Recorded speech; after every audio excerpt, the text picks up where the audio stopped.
30-минутна тренировка, може да ходите, може да тичате, може 2 минути да тичате бавно, 1 минута да ходите. Просто слушайте си тялото, ако ви заболи нещо някъде, поспрете, дишайте, раздвижете се, походете малко. Не е нужно на всяка цена да правите някакви постижения от първия ден, от първата седмица, от първия месец.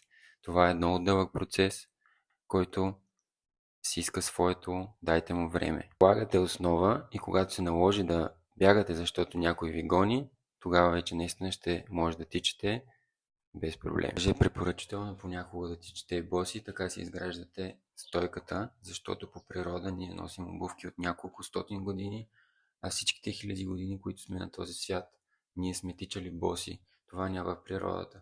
Така че, ако имате проблеми с стойка или с някакви болешки, препоръчвам ви да излезете и да потичате боси